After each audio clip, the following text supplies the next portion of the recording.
आदाब नाजरीन, मैं हूं आफरीन। एक्सप्रेस न्यूज में आप सभी का इस्तकबाल है। लेबनान के हिजबुल्लाह ने शुमाली मकबूजे फलस्तीनी इलाकों में इजरायली फौजी अहदाफ पर दर्जनों रॉकेट दागे हैं। हिजबुल्लाह का कहना है कि वो कातियोशाह रॉकेट पीर की सुबह ग्यातान में 146वीं डिवीजन के नए कायम करदा हेडक्वार्टर पर गिराए गए हैं।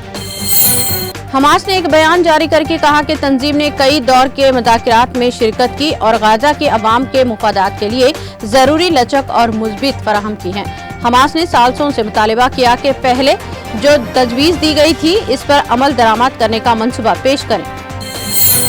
रूस और यूक्रेन के बीच जारी जंग के दरमियान यूक्रेन के सदर व्लादिमीर ज़ेलेंस्की ने अहम बयान दिया है। उन्होंने एतराफ़ किया है कि इनकी फौज रूस के क्रॉसिक इलाके के घुसकर हमला कर रही है। पाकिस्तान में जमीन के तनाज़े में तशद्दुद और कत्ल का सिलसिला जारी। ताज़ा तरीन वाक़े में पाकिस्तान के शहर सिखर का है, जहां जमीन के तनाज़े पर मुसल्लह अफराद ने 5 अफराद को कत्ल कर दिया। ये तनाज़ा 2 ग्रुपों के दरमियान देरीना दुश्मनी की वजह था और इसके नतीजे में फायरिंग का तबादला हुआ। पाकिस्तानी पंजाब के फैसलाबाद के एक इलाके में दिन दहाड़े डकैती की वारदात में एक शादीशुदा खातून के साथ जिनसी ज्यादती का घिनौना वाक़या पेश आया। पाकिस्तान के मुख्तलिफ इलाकों में हालिया दिनों में डकैती के मुख्तलिफ वाक़यात पेश आए हैं। पेरिस ओलंपिक्स 2024 में भारत के लिए 2 कांसे का तमगा जीतने वाले शूटर मनु भाकर और मुल्क के लिए वाहिद चांदी का तमगा जीतने वाले नेजाबाज नीरज चोपड़ा के दरमियान अफेयर की खबरें तेजी से फैल रही हैं। सोशल मीडिया पर मदाह इन दोनों की जोड़ी बनाकर काफी तस्वीरें और वीडियोस शेयर कर रहे हैं, जिस पर इनके मदाह तरह तरह के तबसरे भी कर रहे हैं। बांग्लादेश में बगावत के बाद हिंदुओं के खिलाफ मुबैना तशद्दुद के हवाले से नेशनलिस्ट कांग्रेस पार्टी के सरबराह शरद पवार ने पीर को पड़ोसी मुल्क में कायम होने वाली उबूरी हुकूमत के सरबराह मोहम्मद यूनुस को सेकुलर रहनुमा करार दिया। उन्होंने कहा कि उस बात को यकीनी बनाएं कि दोनों बरादरियों के दरमियान कोई दरार न हो। इंग्लैंड के साबिक क्रिकेटर और कोच ग्राहम थोरप की अहलिया अमांडा ने अब इंकशाफ किया है कि उन्होंने यानी कि क्रिकेटर ने खुदकुशी की, क्योंकि वो गुज़िश्ता चंद बरसों से डिप्रेशन और बीमारियों की वजह से परेशानी का शिकार थे।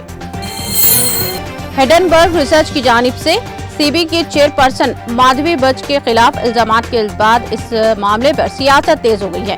इस सिलसिले में आप के रुकन पार्लियामेंट संजय सिंह ने इतवार को इल्जाम लगाया कि डूबती हुई हिंदुस्तानी कंपनियों के शेयर्स गैर मुल्की जाली कंपनियों के जरिए रकम देकर खरीदी गई, जिसकी वजह से मुल्क के लोगों को 8 लाख करोड़ रुपए का नुकसान हुआ है।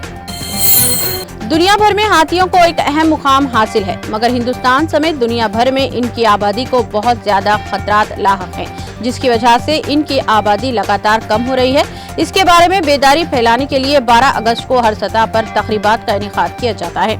हम आपको बता दें कि पहली बार 12 अगस्त 2012 को हाथियों का आलमी दिन मनाया गया था।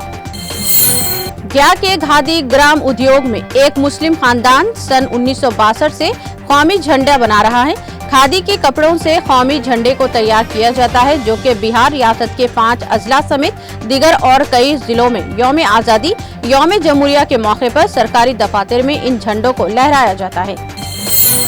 भारतीय जनता पार्टी बीजेपी के रुकने पार्लियामेंट कंगना रनावत ने पीर को रोज राहुल गांधी पर CEBI के सरबराह के बारे में हिडेनबर्ग रिसर्च की रिपोर्ट की हिमायत और तौसीक पर बिला रोक टोक हमला किया है।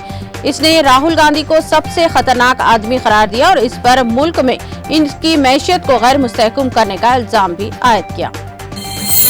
हैदराबाद शहर में पीर की सुबह के बुलंद सातों से कई इलाकों में धुआंधार बारिश हुई और पुराने शहर के दिगर कई इलाकों में बारिश हुई। बारिश का सिलसिला सुबह 7 बजे तक जारी रहा। हैदराबाद के महकमा मौसमियात के अहदेदारों ने बताया 12 अगस्त से रियासत के मुख्तलिफ मुकामात पर शदीद बारिश हो सकती है। बारिश का सिलसिला 2 दिन तक जारी रहने का इम्कान है। चीफ मिनिस्टर रेवंत रेड्डी ने अपने दौरे अमेरिका के मौके पर सैन फ्रांसिस्को में बगैर ड्राइवर से चलने वाली कार में सफर किया। वेमो कंपनी, जो गूगल का सेल्फ ड्राइविंग प्रोजेक्ट है, इसने कार को जदीद टेक्नोलॉजी से तैयार किया है। वजीर इंडस्ट्रीज श्रीधर बाबू भी जदीद टेक्नोलॉजी की इस कार का मुतासिरकुन मुजाहरा देखने के लिए इनके साथ शामिल हुए। 2 कमसिन बेटियों को बचाने की कोशिश में बाप भी ट्रेन की जद में आ गया, जिसके नतीजे में तीनों की मौत वाक़ई हो गई। लड़कियां रेलवे ट्रैक के पास खेल रही थी। इसी दौरान ट्रेन वहां आ गई, जिसकी जद में आकर बाप और 2 बेटियां हलाक हो गए। एक्सप्रेस न्यूज में फिलहाल इतना ही। दीगर अपडेट्स और प्रोग्राम के लिए जुड़े रहिए TTV न्यूज के साथ।